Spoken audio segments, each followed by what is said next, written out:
Have you ever wondered what it would be like to live in a world where royalty does not symbolize luxury, but sacrifice? Where a princess leaves behind embroidered dresses for mantles of humility and exchanges a shining crown for a legacy of compassion? This is the story of Saint Elizabeth of Hungary, the young woman who transformed the throne into an altar and pain into redemption. A birth marked by royalty and faith. On a cold winter's night in the year 1207, Elizabeth was born at the castle of Bratislava, daughter of King Andrew II of Hungary and Queen Gertrude. From the moment she opened her eyes, many at court whispered that this child was no ordinary one. The elderly midwife who received her whispered, "She is special. The heavens have plans for her." These words, soon forgotten by many, would echo throughout her life as a foreshadowing of what was to come. Elizabeth's childhood was filled with material privileges. She lived surrounded by wealth, dresses embroidered with gold, and jewels that dazzled anyone who saw them.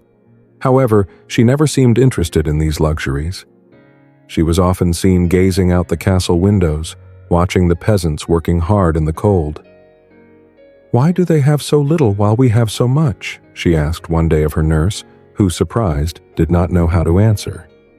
At the age of 4, her fate began to be shaped by politics.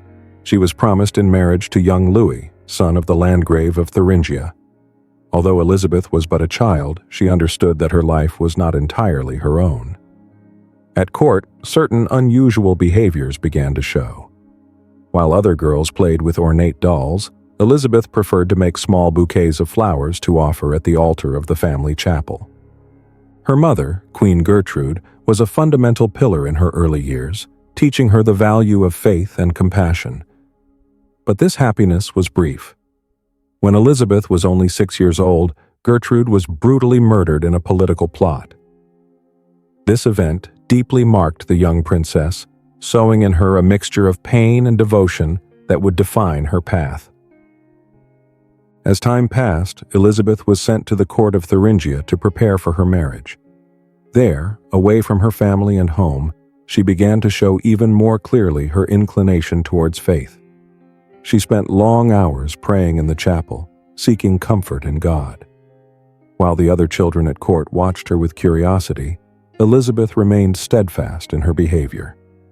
In her heart, she knew she was destined for something greater than the royal life that had been promised to her. Childhood at the castle, between privileges and forewarnings. Elizabeth's childhood at Wartburg Castle in Thuringia was marked by contrasts. On one hand, she had access to everything a young noble could desire: lavish banquets, silk dresses, and countless privileges. On the other hand, her heart was not in luxury, but in something deeper. Elizabeth felt a restlessness she could not ignore. Every time she saw the servants working or the peasants starving, her chest would fill with a mixture of sadness and determination. "How can I eat peacefully when they have nothing?" she would ask firmly. Often, Elizabeth defied the rules of the court. She preferred sitting with the servants rather than taking the privileged seat that was hers. This behavior was viewed with suspicion by some nobles, who believed she was not acting like a future queen. However, her purity of heart began to earn her the respect of those who knew her closely. One of her ladies-in-waiting commented softly, "There is something in her that cannot be explained. It is as though the heavens are guiding her." One of the most touching anecdotes from her childhood occurred when Elizabeth decided to give one of her most expensive mantles to a peasant woman about to give birth in the dead of winter. "Take it, please," she said, as she draped the warm fabric over the woman's shoulders. When the courtiers discovered what she had done, there were murmurs of disapproval. But Elizabeth, with a calm that disarmed everyone, replied, "I don't need this. She does." At the court of Thuringia, the influence of the nobility was overwhelming. The rules were strict, and any deviation was severely punished. Elizabeth, however, seemed protected by a special aura. Even when she broke expectations, there was something in her gaze that silenced the criticisms. "She's different," some would say. "Not like us." As the years went by, this tendency to defy royal norms became more evident. Elizabeth would spend long hours in prayer, even when the court expected her to be present at banquets. "My guests can wait," she would say, "but my time with God cannot." This indomitable and deeply devoted character began to shape the young princess into a singular figure, destined to leave an indelible mark on history, the marriage that would change her destiny. When Elizabeth turned 14, the day of her marriage to Louis of Thuringia arrived. Although the marriage was initially a political arrangement, what developed between them was something extraordinary, a genuine and deep love. In a time when royal marriages were rarely anything more than strategic alliances, Elizabeth and Louis's relationship became an example of true union. "I promise to love and respect you," Louis said to her on their wedding day, looking into her eyes. Elizabeth, holding back tears, responded, "And I promise to follow you in all things, but always under the light of God." Louis, impressed by Elizabeth's goodness and faith, became her greatest ally. Despite the criticism they received from the nobles, who found it inappropriate for Elizabeth to dedicate so many resources to the poor, Louis defended each of her actions. "If this is what makes her happy, then it is my happiness too," he would say. Together they built hospitals, shelters, and charitable works that transformed the region. One of the most memorable stories from their marriage occurred during a famine that struck Thuringia. Elizabeth, unable to bear the suffering of the peasants, began to distribute bread from the royal stores. When a counselor reproached her for this, Louis intervened. "I would rather the castle be empty of bread and full of blessings." This gesture further solidified Elizabeth's image as a compassionate and determined leader. However, not everything was happiness. The pressure from the court on Elizabeth increased daily.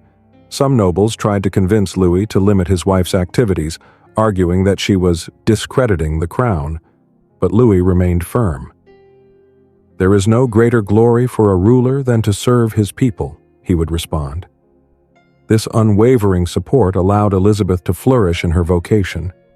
The love between them was so profound that Elizabeth would often say, "God has given me two gifts, my faith and my husband."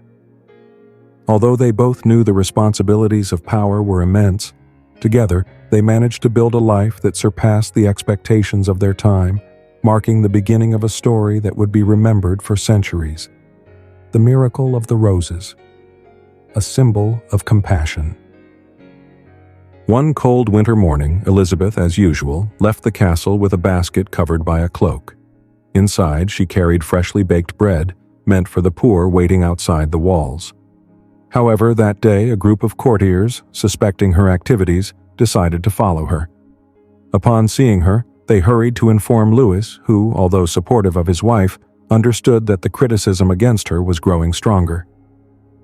"Elizabeth," Louis called as he approached, surrounded by the courtiers. "What do you carry in that basket?" She, surprised but calm, replied, "Only roses, my lord."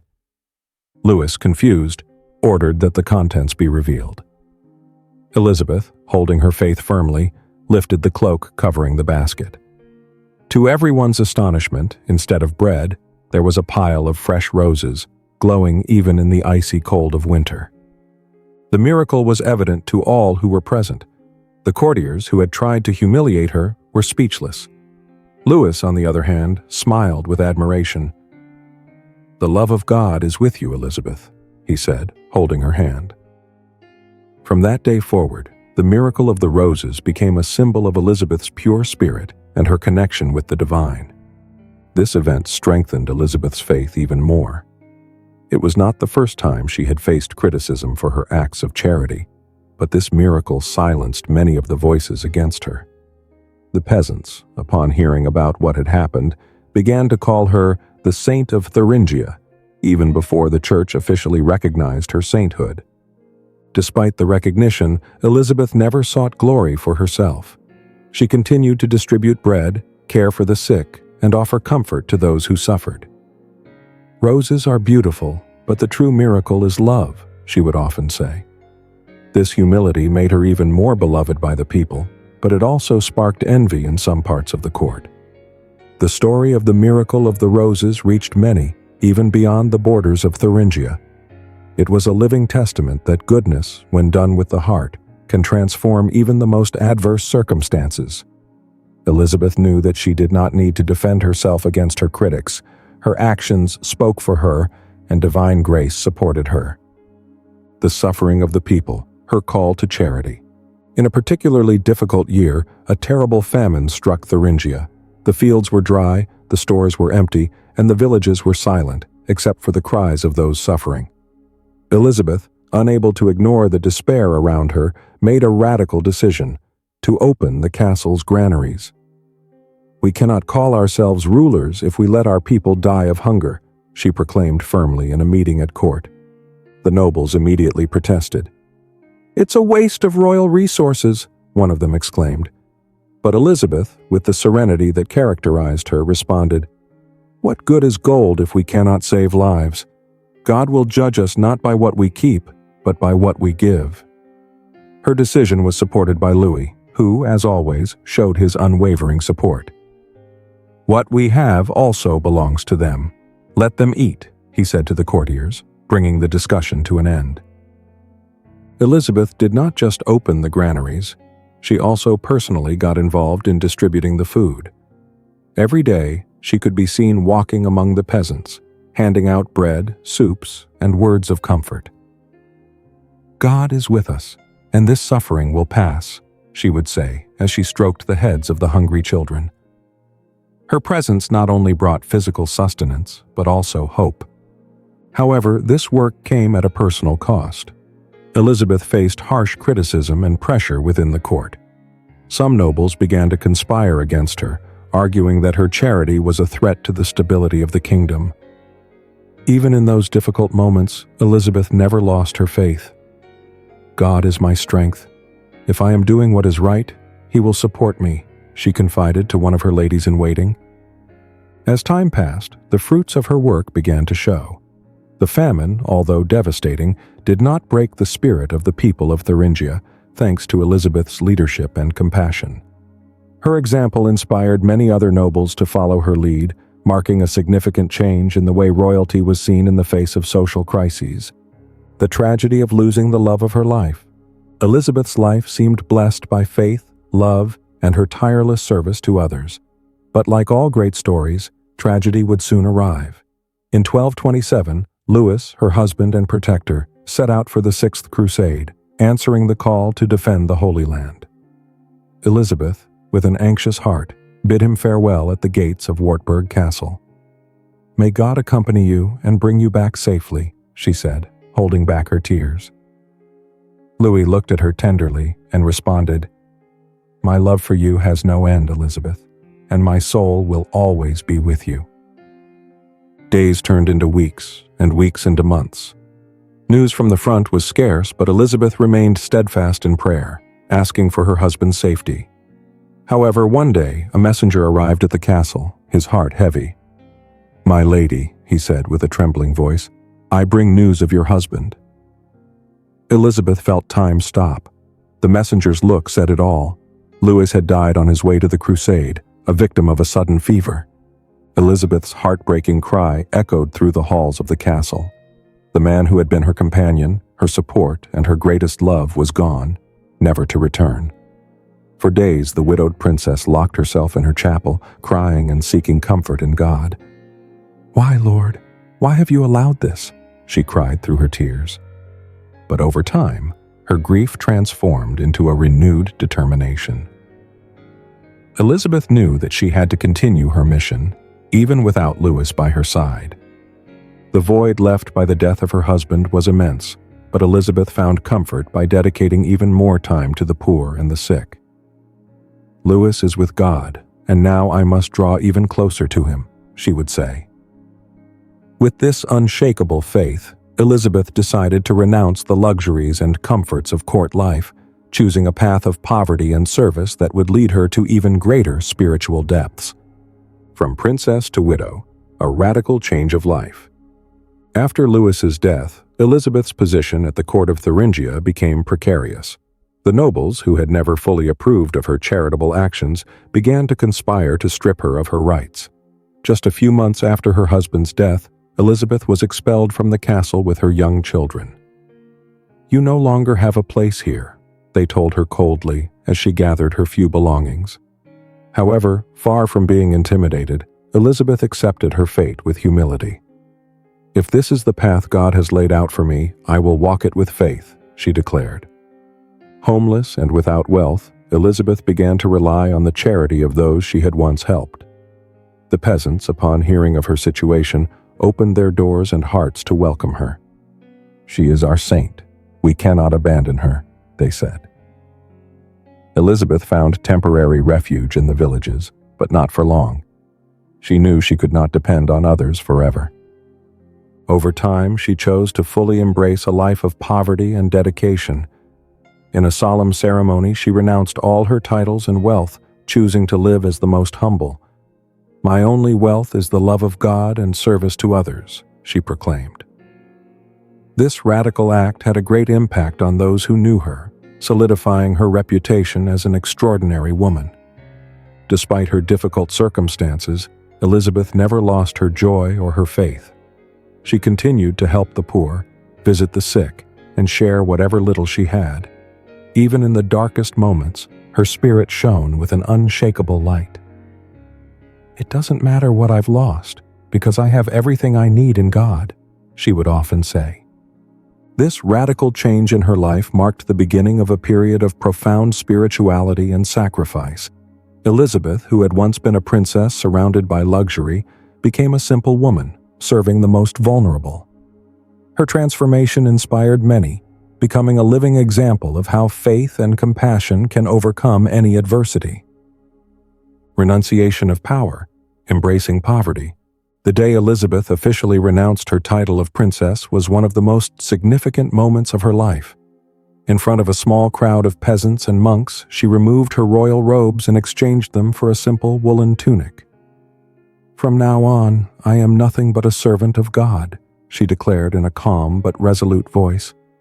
Her eyes, illuminated by faith, reflected a peace that bewildered those around her. Even in the humiliation of losing everything, Elizabeth seemed stronger than ever. In her new life, Elizabeth found comfort in simplicity. She lived in a small hut, surviving on the generosity of those she had once helped. Rather than feeling defeated, she embraced this new reality as an opportunity to grow even closer to God. "The Lord does not measure our wealth, but our willingness to give," she said, while weaving mantles for the poor or preparing meals with what little she had. However, her decision to renounce power was not well received by all. Her political family, especially the nobles of Thuringia, considered her actions an insult to Louis's memory. "She should maintain her dignity as the widow of the Landgrave," some murmured. But Elizabeth paid no attention to the criticisms. In her heart, she knew she was fulfilling the divine plan. On one occasion, a court emissary tried to convince her to return to her noble life, offering her an honorary title and a lifetime pension. Elizabeth, without hesitation, rejected the offer. "I don't need wealth or titles, only the grace of God," she replied serenely. This act reaffirmed her commitment to a life of voluntary poverty, earning even more respect and admiration from the humble. The renunciation of power was the culmination of Elizabeth's transformation. She ceased to be a princess and became a living saint, someone whose example of humility and charity transcended social barriers. With each passing day, her light grew brighter, lighting the way for all those seeking hope in the midst of darkness. The Hospital of Marburg, her greatest work. After her renunciation of court life, Elizabeth dedicated her energy and resources to building a hospital in Marburg, a small town that housed many sick and poor people. This place became the center of her mission of love and compassion. With her own hands, she supervised the construction, working alongside masons and peasants. "This is not a building. It is a refuge for souls that suffer," she said on the day she laid the first stone. The hospital not only offered medical care, but also food, clothing, and spiritual comfort. Elizabeth herself tended to the sick, regardless of how contagious their diseases were. Once, a woman with leprosy was rejected by other volunteers, afraid to approach her. Elizabeth, without hesitation, took the woman by the hand and led her to a quiet corner of the hospital. "Here you will find peace and care. Do not be afraid, for God is with you," she said as she washed the woman's wounds. Although her actions were praised by the people, they also generated opposition. Some nobles questioned the decision to dedicate so many resources to the poor and the sick, but Elizabeth never allowed these criticisms to stop her. "Pain does not discriminate, and our love should not either," she would respond firmly. Her conviction inspired volunteers and attracted donations from those who saw in her a figure of holiness. The hospital of Marburg soon became a symbol of hope for the region. People from far-off places traveled to receive care or simply to see Elizabeth, whose reputation as the saint of the poor grew day by day. Despite the magnitude of her work, Elizabeth remained humble, remembering that everything she did for God. Until the very last day of her life, Elizabeth worked tirelessly in the hospital, caring for others even when her own health began to deteriorate. Her absolute dedication to service became her greatest legacy, a living proof that love and compassion can change the world, even in the most difficult circumstances. Miracles in life. Elizabeth's healing touch. While Elizabeth was living in Marburg, stories of miracles associated with her name began to circulate. One of the most well-known occurred with a child who had been paralyzed after an accident. Desperate, the child's mother came to the hospital seeking help. Elizabeth, moved by the family's suffering, took the child in her arms and prayed fervently. "Lord, restore the strength of this little one so he may walk toward you," she said. Minutes later, the child moved his legs for the first time in months, to the astonishment of all those present. Another miracle attributed to her occurred with a man who had been gravely ill and had lost all hope. Elizabeth personally cared for him for weeks, feeding him and cleaning his wounds. One day the man awoke completely healed, claiming he had had a vision of Elizabeth surrounded by light. "She is not an ordinary woman. She is an angel sent by God," he proclaimed, tears in his eyes. These stories only further reinforced the people's faith in Elizabeth. However, she always directed the attention to God. "I am nothing but an instrument. It is He who works through us," she would say with humility. Despite her modesty, many began to see her as a living saint, a woman whose love and faith touched everyone who knew her. Elizabeth's healing touch was not limited to physical miracles. Her mere presence brought peace and hope to those who suffered. On one occasion, a mother who had lost her child came to the hospital seeking comfort. Elizabeth, sitting beside her, embraced her and said, "The love of your child lives in God's heart. He will never be far from you." These words, spoken with such sincerity, helped soothe the woman's pain. With each passing day, Elizabeth demonstrated that her life was a testament to faith in action. Her ability to heal both body and soul reflected her deep connection to the divine. To many, she was a living proof that love and compassion are the most powerful forces in the world, the battle against criticism and misunderstanding. Despite her dedication and the miracles surrounding her life, Elizabeth faced a growing wave of criticism and misunderstanding.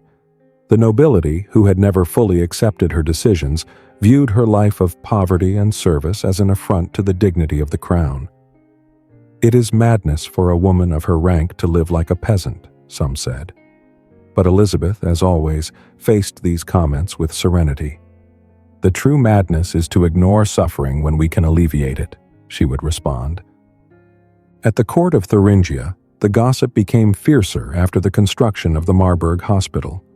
Some nobles even accused her of squandering resources that could have been used to strengthen the kingdom. They even tried to convince the church leaders that Elizabeth was exaggerating her faith for the sake of gaining notoriety. However, the testimonies of those she had helped spoke louder than any accusation. "She is a saint, not an ordinary woman," insisted a peasant who had regained his sight after one of her prayers. Elizabeth faced not only external criticism, but also internal challenges. Her health began to deteriorate due to the years of physical and emotional sacrifice. She was often seen weak, but her spirit remained strong. "My body may fail, but my soul will never tire of serving," she would say. These words, spoken with a calm smile, inspired those around her. On one occasion, a group of priests tried to persuade her to reduce her efforts and rest more. "The Lord does not expect you to destroy yourself," they told her. But Elizabeth, with her characteristic humility, responded, "My rest will be eternal when I meet with God. Until then, every breath I have left is for Him and for those who suffer." Despite the obstacles, Elizabeth never stopped fulfilling her mission. Criticism and misunderstanding did not extinguish her light. On the contrary, they strengthened her determination to prove that love and faith can overcome any adversity. Her example silenced many of her detractors, and those who continued to oppose her could not help but recognize the greatness of her spirit, an earthly end that sealed her immortality. In 1231, when Elizabeth was only 24 years old, her body finally gave way to the toll of years of sacrifice and service. The days leading up to her death were marked by a solemn calm. Elizabeth knew that her time on earth was coming to an end, but she showed no fear.